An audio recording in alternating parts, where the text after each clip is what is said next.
Welcome back from me and Stella. Looks like she's going to stay with us for this chapter read aloud.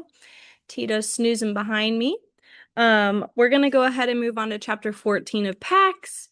Thank you for your patience since it took me so long to get this out today. All right. Peter recognized Vola's footsteps, the hard wooden stamp followed by the softer shoed footfall, and dropped the logs back into the wood bin. He braced himself in the cabin doorway, watching Vola pump water into the kitchen sink. You stayed off that foot?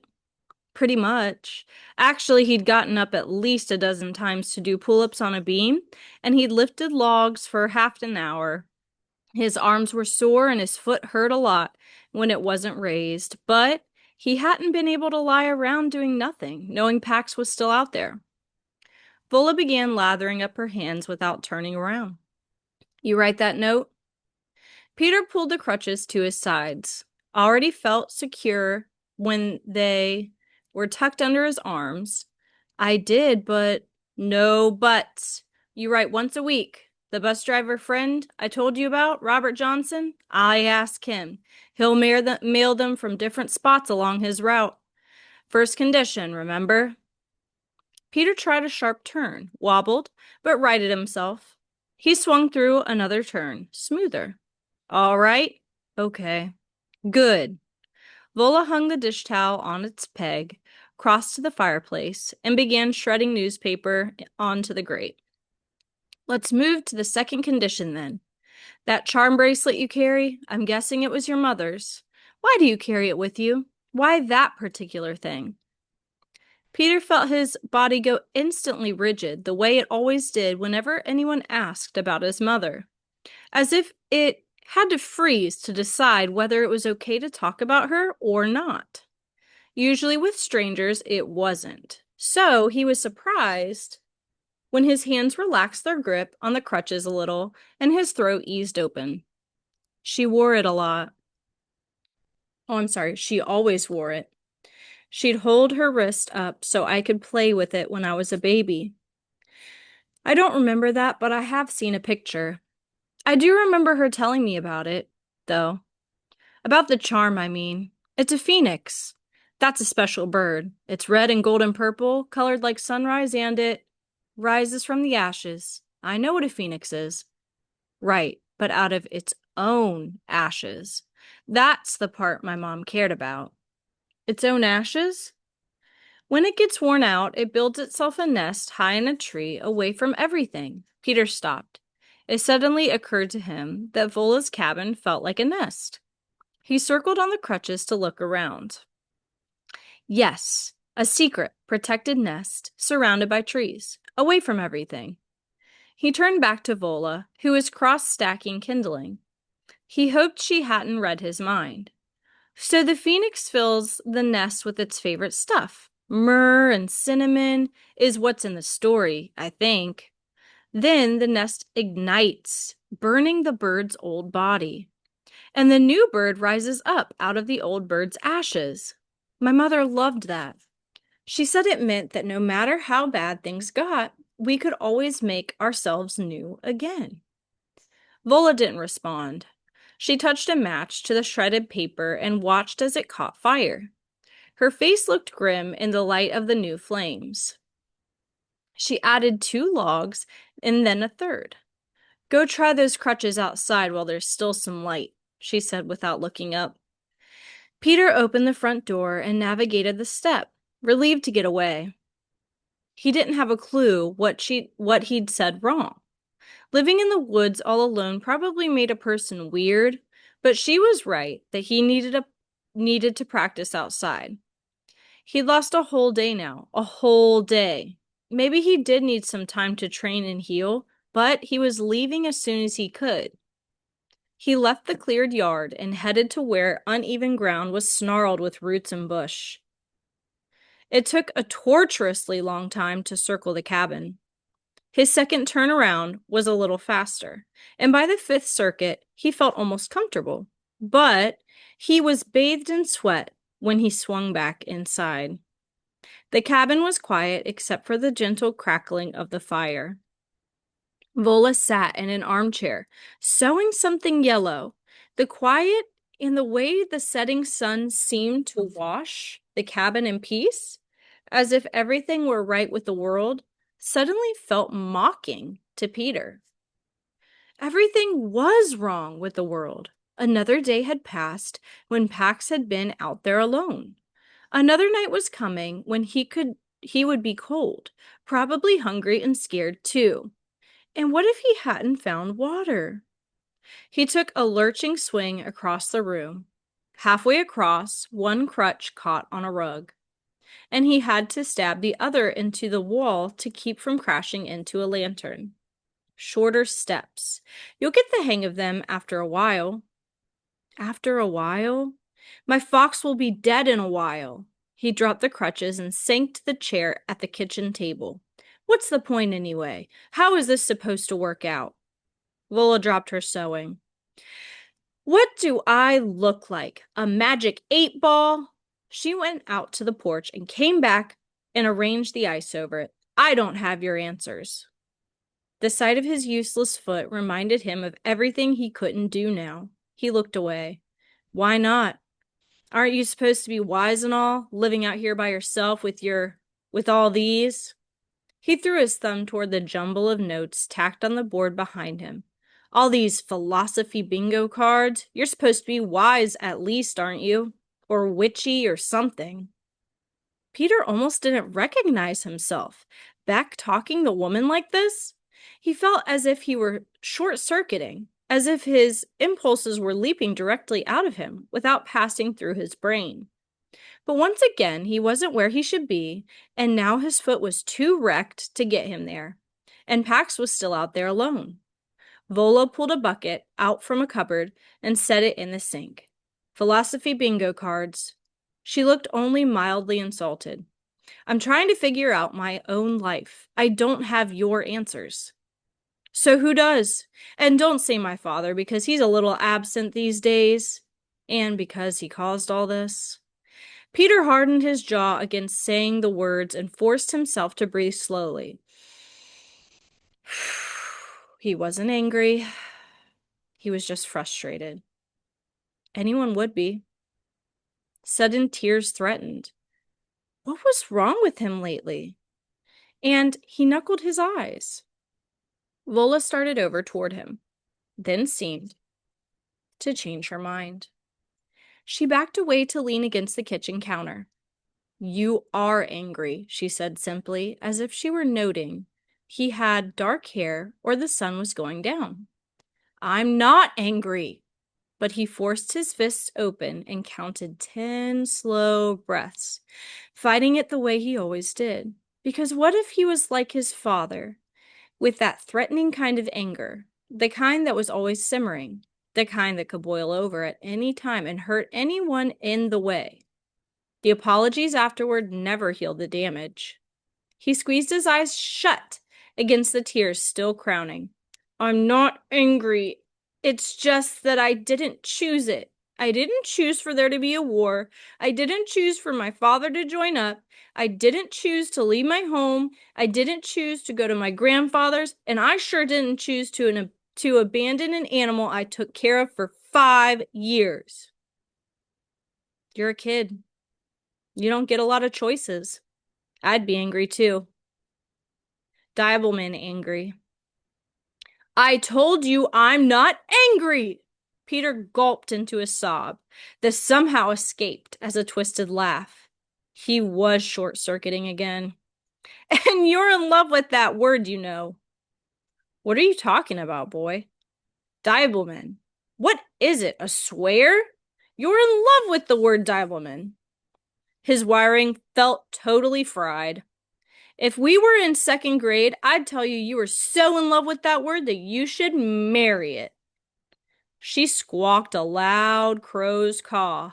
But you're right, she said. I should get down on one Diableman, ruined knee, and ask that word to marry me. You should, Peter agreed, kind of hysterical now. You should put Diableman ring on its Diableman finger. He wiped his face off and watched Vola as she came over and took the seat across from him. My grandfather swore in his first language. It drove my grandmother crazy because she didn't speak it. But she sang in Italian when she cooked, so Vola lifted a finger to stroke the feathers bunched at her throat.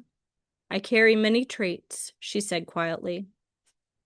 And then she went silent for a while, holding his gaze the whole time. In their silence, Peter felt they were saying something important. Something about the long, dark tunnel he felt narrowing around him. I was counting on finding Pax in a week, maybe 10 days. He looked down at his foot. Now, Pax, that's his name? It means peace, you know. Peter knew that. Lots of people had told him, but that's not why I named him. First day I brought him home. I left him for a minute, just a minute, so I could get some food. When I got back, I couldn't find him. He'd crawled into my backpack and fallen asleep. It had the word Paxton sewn on the label. I was 7 then, and I figured, Paxton, that's a good name. It had an X in it, like Fox, you know? But now what? Now he's all alone because of a war. I let him go because of a war. War, not peace. What's that called? Irony? Whatever. Now it's a terrible name. He'll probably die because of a war. Maybe yes, maybe no. He could survive. It's spring. Plenty of food, I'd think. Peter shook his head. Foxes teach their kits to hunt when they're about 8 weeks old. I found him way before that. He was maybe 2 weeks old. The vet figured he could run across a dozen mice sitting up on little plates, and he probably couldn't catch 'em. All he's ever had is kibble and the scraps I'd let him swipe. Well, what kind of scraps? Anything he'd find out there? Peter shrugged. He's crazy for peanut butter. He likes hot dogs, loves eggs. No, unless he stumbles into someone's picnic, he'll starve. He'll find water, I figure, and he can maybe go a week without food, but after that... Peter dropped his head into his hands. I let that happen. I didn't choose any of it, but I didn't fight it either. I don't know why I didn't fight it. Except, of course, he did know. When his father had first dropped the order about Pax, Peter had steeled himself and said, "No, I won't do it."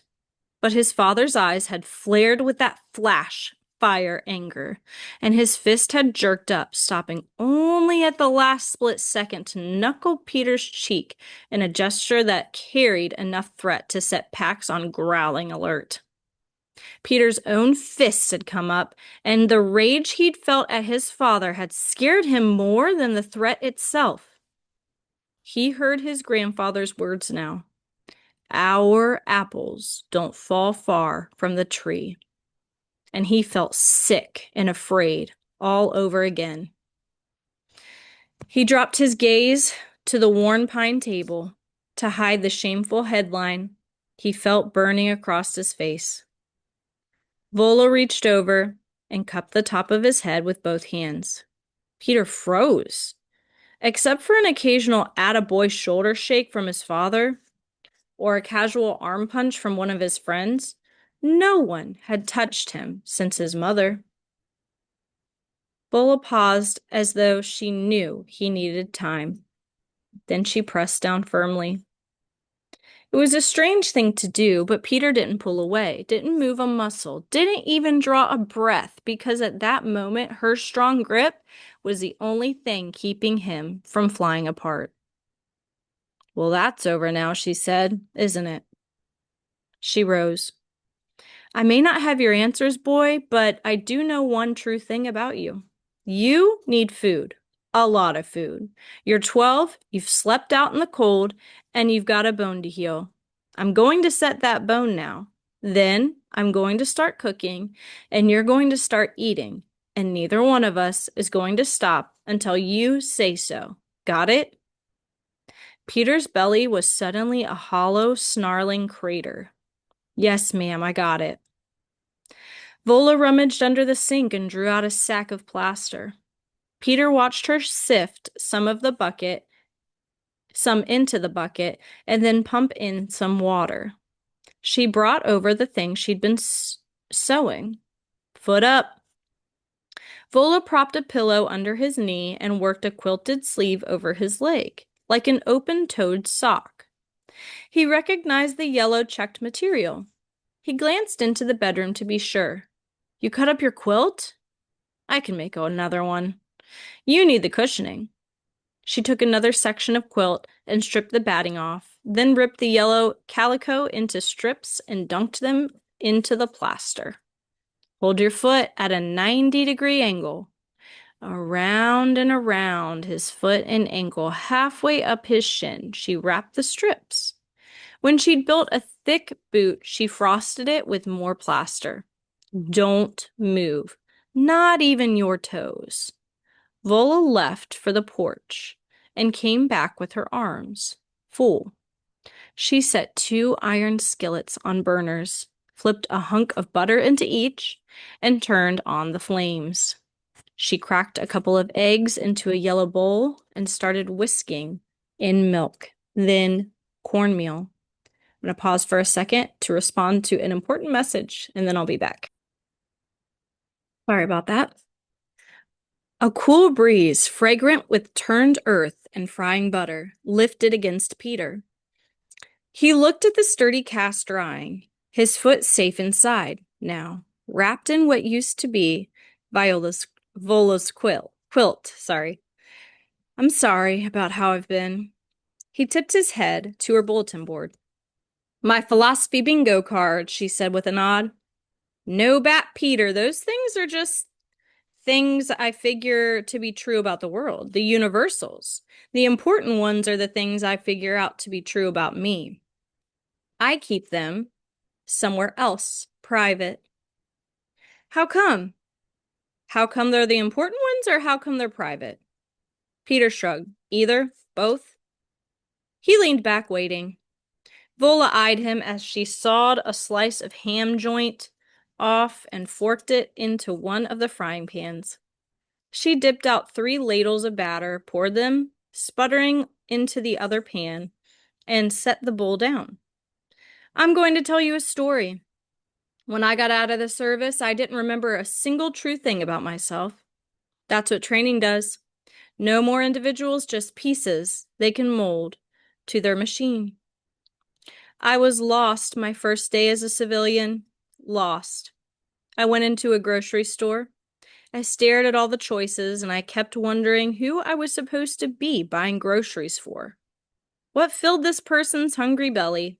Gumbo or pie? Beans or bread? In the produce aisle, I broke down because I didn't remember a single thing about myself. Vola went quiet then, her eyes closed.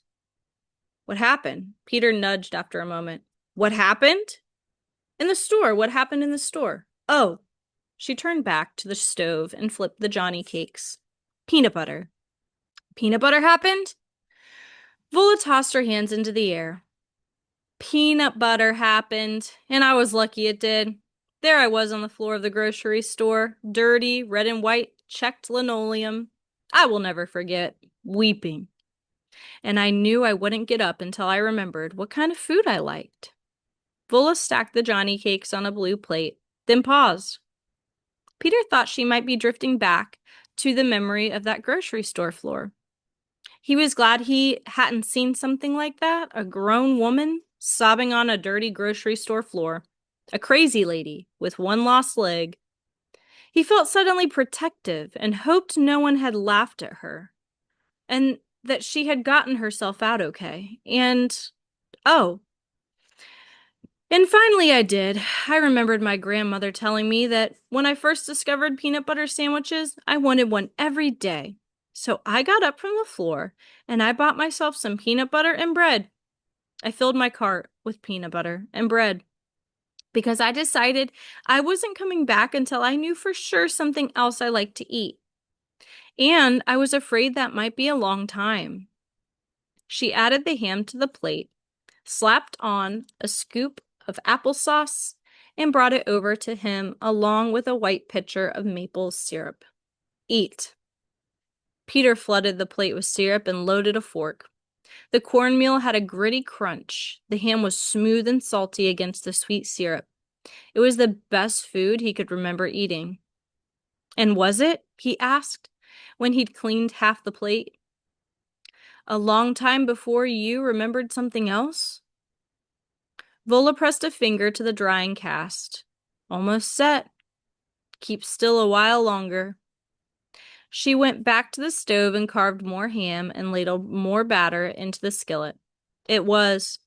People around me, they called it PTSD, post-traumatic stress disorder, from being in the war. And they were right that I was sick. But I knew it wasn't being in the war exactly.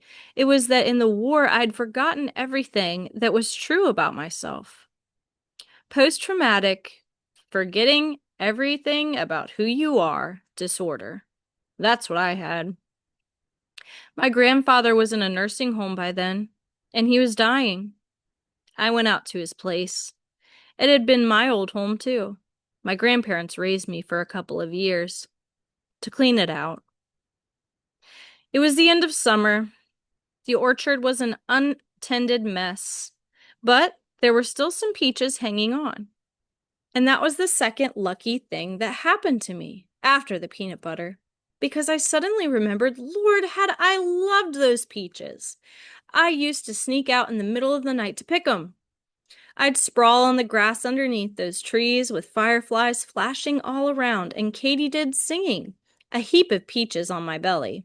And I'd eat them until the juice ran into my ears. I remembered that so clearly. I could smell that memory. I could hear it. I could taste it. But I couldn't figure out how that girl could be the same person who had put on a uniform, picked up a gun, and done the things I had done in the war. So I reached up and picked one of those peaches, and I laid myself down on the grass and bit into it, and there I was. I found another little true piece of my old self. She brought the skillet over and stacked more Johnny cakes and ham onto his empty plate, and then went back to the stove. Stop, Peter said. Stop? Well, that's the end of the story anyway. No, I mean, this will be enough food, thank you. Peter wished again that his fox were under the table, wondered again if Pax was hungry, and then had the curious sense that he wasn't. That tonight, at least, Pax had food in his belly. So then what? He asked, after loading his fork. You're okay? Vola set the skillet in the sink and came back to sit across from him at the table. What a person likes to eat? That's a detail. I was so lost I needed to find out all the true things about myself. The little things to the biggest of all. What did I believe in at my core? We kind of talked about this, I think, in my last video. Peter figured he knew what was coming. Like war, now you're an anti-war, right? Vola steeped her fingers under her chin. That's a complicated thing. What I am is for telling the truth about it. About what it costs. People should tell the truth about what war costs. It's taken me a long time to figure out. She leaned back, and that was just one thing. I had to relearn everything that was right and wrong for me, but I couldn't. The world was too loud for me to hear myself think. So I moved into my grandfather's place. I decided to stay there until I knew who I was again. Peter looked up at the jarred peaches on the shelf above him, then recalled the blooming trees in the orchard. And you're still here, he said. This is that place, isn't it? Ooh. Lore. That was a very long chapter of the book Pax. I hope you enjoyed it. Good way to finish our week, especially since I started the week forgetting to post on Monday. All right, chapter 14 questions. Number 1. And you might have to go back at the beginning of the video to remember this. Why does Peter carry the bracelet? Vola asks him at the beginning, why? Number 2, how does Peter respond when Vola tells him he is angry? Ooh, this is a deep question. How does he respond? And I will extend that question. Based on how he responds and what he is thinking when Vola tells him this, can you infer and use context clues? Why does he feel that way when she tells him that he is angry? And question 3, in what ways is Vola helping Peter? It can be more than just physical things. So I will give you one example of something physical she is doing to help him. She is helping heal his injured leg. There is at least one other thing I can think that she is doing to help him physically, his body. But I want to challenge you, in what ways, emotionally, physically, spiritually, maybe even, is Vola helping Peter? Is she helping him heal not only physically, but in other ways? And those are my questions for you for chapter 14. We're going to take the weekend off like usual and return on Monday, hopefully, with chapter 15. I will post another picture book tonight, and then we'll continue with those next week as well. So I hope that you stay warm. I hope you stay safe. I hope you have a fun and relaxing weekend. I hope you spend time with people who you love and who love you. And I will see you next week. Thanks for spending some time with me. Have a good night. Bye.